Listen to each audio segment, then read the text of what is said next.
This video is going to be about the red pill and the direction I think this community is going to be going in the next couple of years. As I'm sure most of you already know, the red pill has kind of been on the decline for the past couple of years. The red pill has kind of waned in popularity and fractured compared to a couple years ago.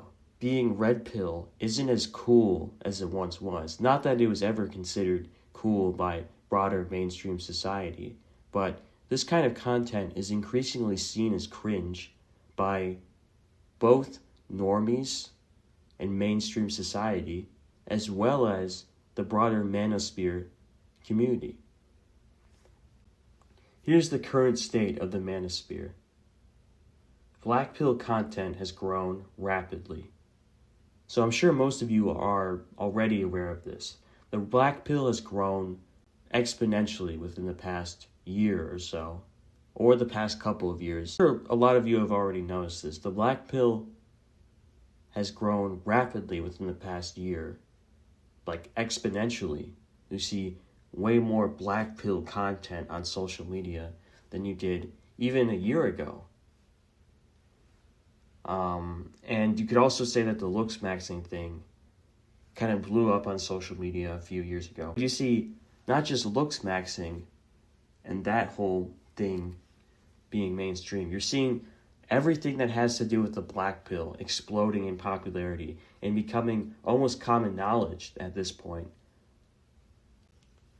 The word foid used to be something that you would only hear on 4chan or like an incel forum.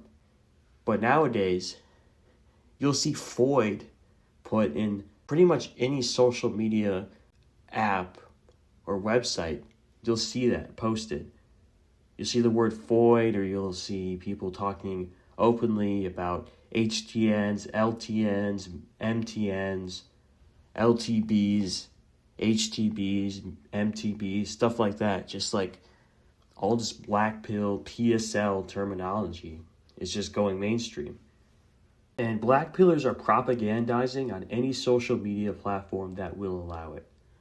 So Instagram doesn't have as strict moderation as it used to have.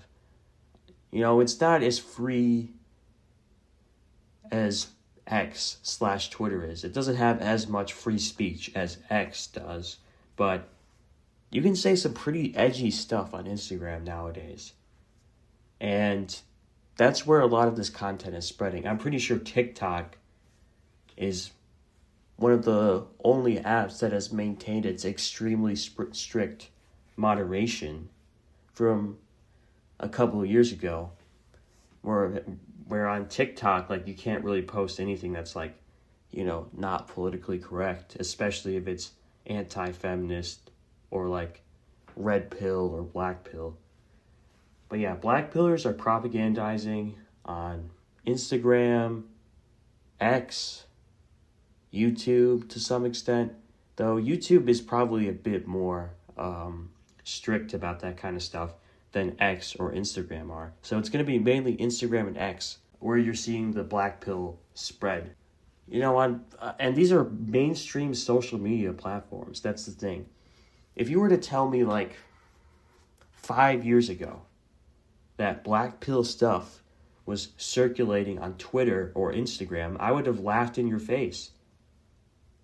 Well, maybe I wouldn't have laughed in your face, but I would have been perplexed. I would have been so confused because, you know, back then all this stuff would be deleted pretty rapidly and they would be forced to spread their stuff on more niche websites.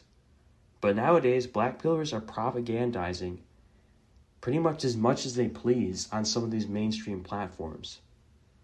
And, you know, I'm pro free speech, I'm anti-censorship, but there are some not so great elements of the black pill, but there are also some true things about the black pill, and I'm going to be explaining my views on the black pill more in this video.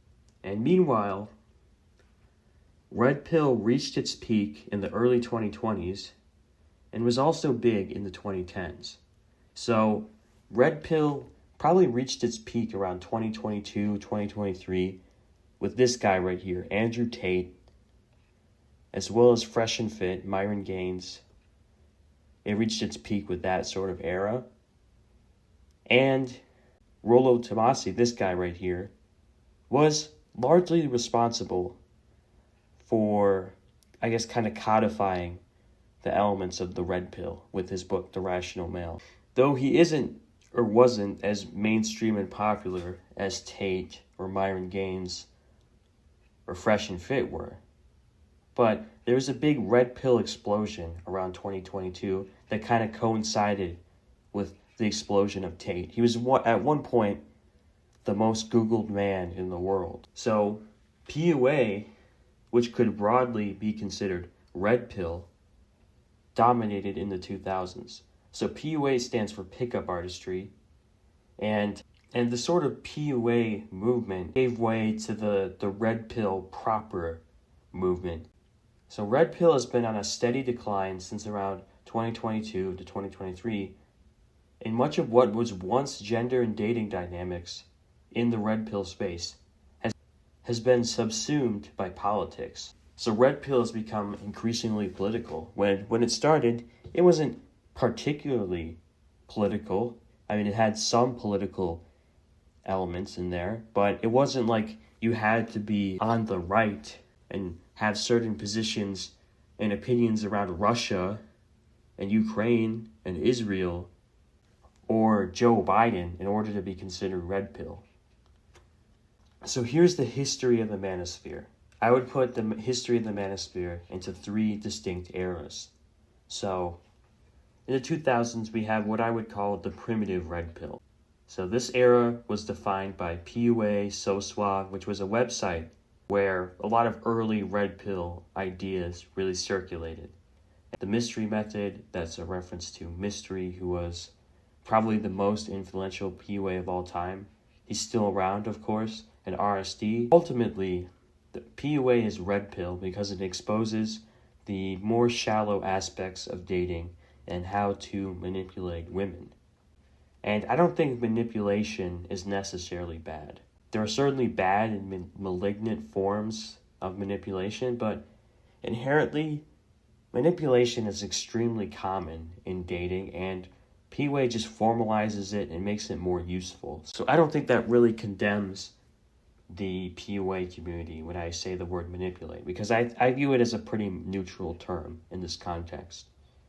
The red pill of the 2000s was focused on approaching in game, and it had less focus on status or wealth than the old red pill. So the old red pill came after the primitive red pill, and it dominated in the 2010s up until the early 2020s, and obviously it's still around. But this was really its peak in the 2010s to early 2020s. And of course, PUA is also still around. So that doesn't mean that these two forms of the red pill are now extinct. They're both definitely still around, but they're not in their heyday like they once were. This era was defined by The Rational Male, which was a 2013 book by Rollo Tomasi, which laid down a lot of red pill principles. Fresh and Fit, Tate, Self-Improvement, YouTube. The red pill of this era had a strong focus on money and status, especially money. This era was more political than the red pill before it. In this era, you start to see more talk about body count, which was not really a talking point during this time. It's the most widely known popular idea of what the red pill is. So now I'm going to transition to talking about the new red pill, which is a new phenomenon that's been emerging in the mid-2020s to now. Well, it still is the mid-2020s, but you get my point. Here are some people that I think exemplify the values of the new red pill. So YBC Too Cold, who is, a dating YouTuber who kind of exemplifies a lot of these elements, who is probably the single person I would point to who exemplifies the elements of the new red pill the most. Shoyu Connects, who is a friend of mine who I've also talked about this sort of concept, the new red pill. Jack the PUA, who is me. I think that I would fall into this category. And clavicular to some extent. And I'm going to be explaining why I think clavicular could also be described by this. So what I call the new red pill is still red pill, but uses black pill terminology and concepts, and also acknowledges looks and genetics matter. and it takes more influence from PUA and tends to view money/muscles as being mostly cope. Why do I think Clavicular falls into this category? Well, he doesn't cleanly fall into this category, but I've noticed that he tends to mix in a lot of red pill elements in what he talks about, and he hangs out with a lot of red pill people. He actually acknowledges that status is very important, and actually acknowledges that status was a large part of why he began to have more success with women.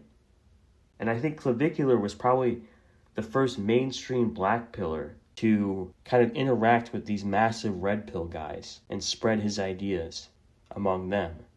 He's been on like Fresh and Fit. I think he met up with Michael Sartain, who was also a big red pill guy. He had that whole thing where he was meeting up with all these big red pill people, you know, like as I mentioned before, Myron Gaines, as well as like Justin Waller and Andrew Tate, the Tate brothers. Clavicular seems to be really associating himself with red pill in a way that most black pillars historically haven't. So that's why I would kind of put him under this category, because the new red pill is in some ways about integrating elements of the black pill into the red pill. Though I would say that this category is still more red pill than it is black pill. Here are the problems with the current communities that exist. So the old red pill, while it was great for its time, doesn't have a proper response to a lot of black pill criticisms. Red pillars will often be dismissive of guys that think that their looks is a limiting factor. They'll say, oh, I know a super short, ugly guy who gets with plenty of women. But that doesn't resonate with a guy who's just starting out and is facing an extremely high rejection rate because of something that's not necessarily in his control, his looks and his height. So the old red pill isn't going to really engage with black pillars and be fair to them and hear them out with their talking points and their experiences, and will instead say, you just got to go to the gym, you just got to self-improve. Just very simplistic in its responses. So hypergamy has gotten considerably worse, and red pill self-improvement alone misses the larger picture. So perhaps at one point, red pill self-improvement would be enough for most guys to get laid. But nowadays, not really. Nowadays, looks are becoming extremely important, and there's a huge winner-takes-all effect on the dating apps where the best-looking guys are getting the most attention from women. And also, the old red pill doesn't talk about approaching women as much as it should have. The old red pill said that you should choose a woman who chooses you. But that's not a good strategy for most guys. Most guys have to run the approaches, or else they won't really see any results. So just lifting weights, and acting high value and making money isn't going to get you very far in this generation. Not as much as it would have gotten you like 10, 20 years ago. And the black pill resonates with Gen Z men for a reason. And that reason is that this dating market is brutal. It's extremely winner takes all. The bottom 80% of guys are basically competing for scraps, and only the top 5% are really getting consistent results. Like the 80-20 rule. Honestly, the 80-20 rule is way better than whatever we're experiencing right now.